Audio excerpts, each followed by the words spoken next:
For centuries, the traditional Chinese garden has been an idyllic paradise and a source of creative inspiration for scholars and artists.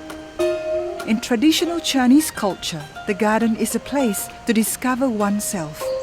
The garden serves as a place for self-cultivation, solitary contemplation, as well as for social or literary gatherings.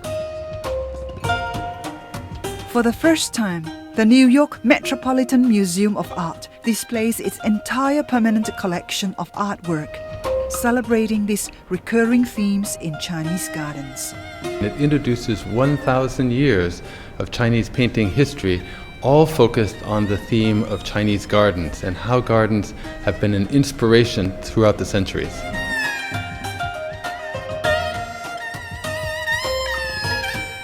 Chinese gardens, pavilions, studios, retreats features over 60 paintings, together with ceramics, carved bamboo, lacquerware, metalwork,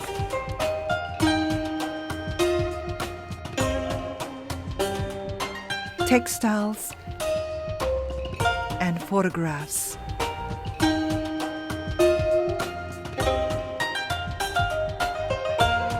Met Museum Asian Art Department head and curator of the exhibition, Mike Hearn, talks about the key themes and elements in Chinese gardens. They initially were built to attract immortals, and immortals are another theme that percolates throughout garden history. As well, we have pavilions, which were always the focal point in gardens of either you built a pavilion at a beautiful spot for the view, or it became itself part of the view. One of the highlights of the exhibition is The Palace of Nine Perfections by a 17th century artist.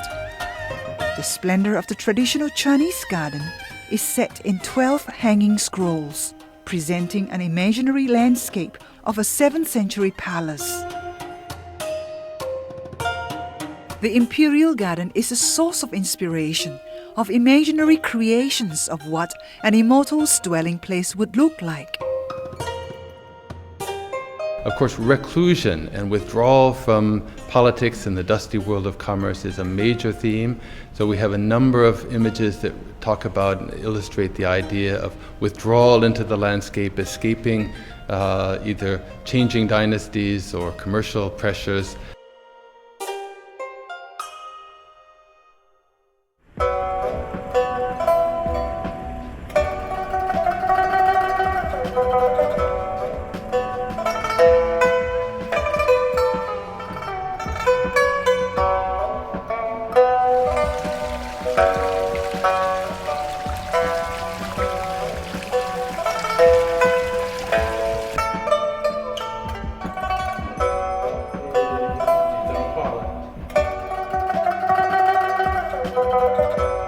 The Chinese character for bottle looks like a Han Dynasty bottle with a lid on it.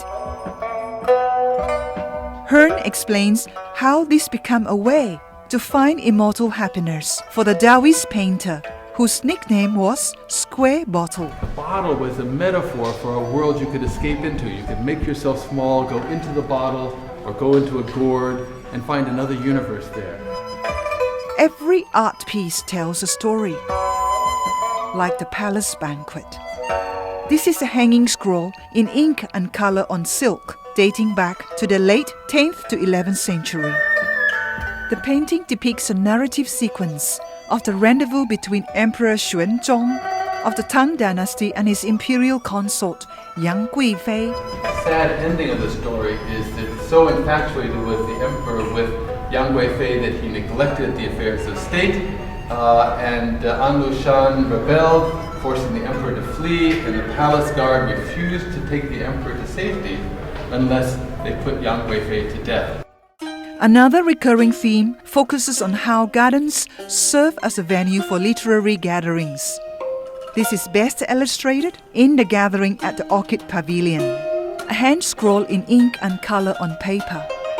It tells the story of a well-known calligrapher, Huang Xizhi, and his friends meeting at the Orchid Pavilion to hold a poetry competition. cups of wine float downstream as poets compose the verses by the meandering river. This legend of this extraordinary outdoor gathering was a terrific inspiration to later garden designers who often love to create these winding waterways. Till January 6, 2013, Chinese art lovers will be able to feast their eyes on this collection of Chinese gardens, pavilions, studios, retreats at the Met Museum of Art in New York City.